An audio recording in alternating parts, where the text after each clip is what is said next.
I've had this weird condition since I was a kid. Whenever I drank water, my hair would go crazy and grow like vines. My parents were constantly trimming it just to keep up.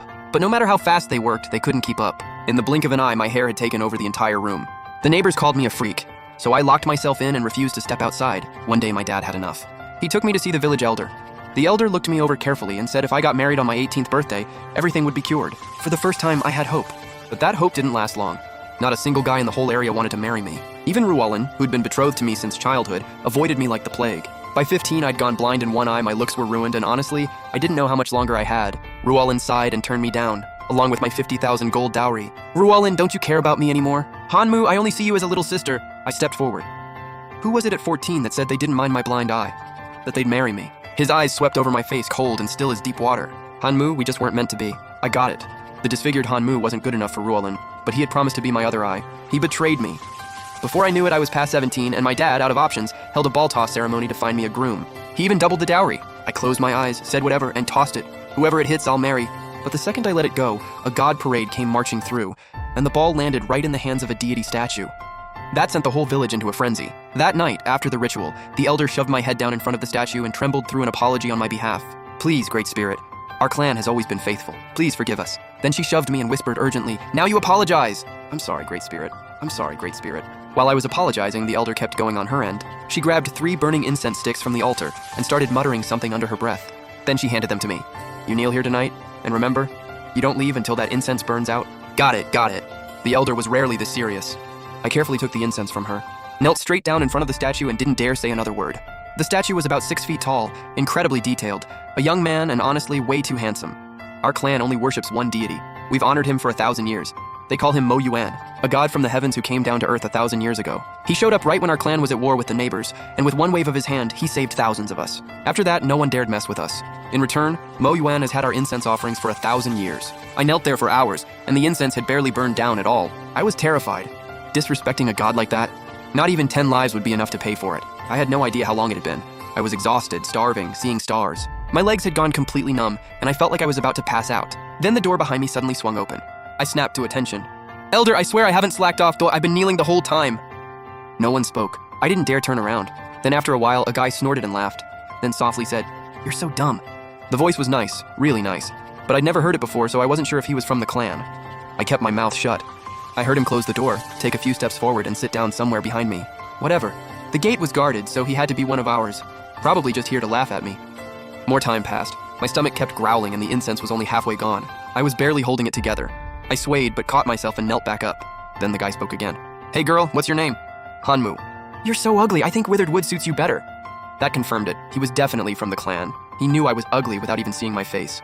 So I relaxed a little. I shot back. Once I get married on my 18th birthday, I'll be beautiful. I actually am pretty, you know. Is that why you threw the ball? The elder says it's a condition, and it can be cured as long as someone's willing to marry me. Yeah, you've definitely got something wrong with you. He said I was messed up, but honestly, it didn't bother me. I'd heard that my whole life. I was used to it. I don't know if it was my imagination, but the incense seemed to be burning a little faster now. When I went quiet, he asked, Do you know who I am? No idea, I said. He was about to answer when the wooden door creaked open and someone else walked in. This time I recognized the voice. Ruwalin walked over and looked down at me. Hanmu, I heard you got punished. I came to check on you.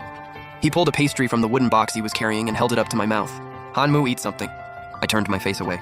I disrespected a god. I have to make it right. I can't leave until the incense burns out. Ruwalin didn't push it. He pulled his hand back. He sat down on the cushion in front of me and just watched. I frowned. What are you doing? Get up!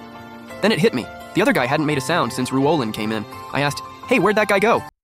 Ruwalin glanced behind me, brow furrowed, confused. What guy? Maybe he hid and slipped out? I just looked down and said nothing.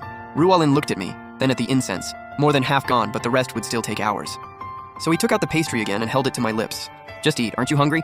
I was about to answer when Ruwalin's hand suddenly jerked like something had hit it. The pink pastry hit the floor. His slender hand hovered awkwardly near my lips. Before I could figure out what happened, Ruwalin let out a soft laugh and pulled his hand back. Then with a sigh said, Forget it. He stood up, grabbed the wooden box and started to leave. I finally couldn't hold it in and called out, Ruwalin, I always wanted to marry you. Even as the gap between us grew, I was still happy just thinking about it. You wanted to marry me too. Even your parents assumed we'd end up together, so why did you abandon me? Once I got that off my chest, I felt a weight lift. Ruwalin's voice came from behind me, flat as ever. No sadness, no joy, completely unreadable. Hanmu, you're not going to die. We just weren't meant to be. And then his footsteps faded away. I sat there thinking. That was the second time he'd said that to me, when the last flicker of the incense went out. My health was already bad, and after kneeling in that shrine for so long, I crashed the moment I got home. Word was the elder organized another ritual, slaughtered sheep and cattle, to beg the god to cancel the engagement. But halfway through, a violent wind came out of nowhere, knocked the animals over, and blew the elder's hat clean off. I rested at home for a few days, and my parents started stressing about my marriage again. My dad suggested I look outside the clan. Even though marrying an outsider meant getting exiled, at least I'd survive. My mom added, "We need to cover your face." She'd bought some white paste. Slap enough on and you couldn't see the blemishes. She started painting my face right then and there. She shoved a pouch of gold into my hands, said there was no time to waste, and pushed me out. By the time I realized what was happening, I was already outside. I grabbed my bag and limped toward the clan gate. Then I heard a man's voice behind me. "Hanmu, come here." I turned. A man was standing there, hands clasped behind his back. Strangely, even though I didn't know him, I just walked over without thinking and stopped right in front of him. He looked at me for a moment, then burst out laughing. "Why on earth did you paint your face like that?" Without warning, he reached out and started wiping it all off. That's when it clicked. His voice was the same one from the shrine. The guy who'd vanished without a trace. I was surprised. I brushed his hand away and took a good long look at him. "So it was you?" He raised an eyebrow. "You don't recognize me?" "Honestly, you feel familiar, but no, I've never seen you before. Who are you?" He smirked and said nothing. "Where are you headed?" "No one in the clan wants to marry me, so I'm heading outside. Maybe someone out there will, and then I'll finally be saved." At that, the man slowly shook his head. With a helpless sigh, he said, "I told you, something's seriously wrong with you.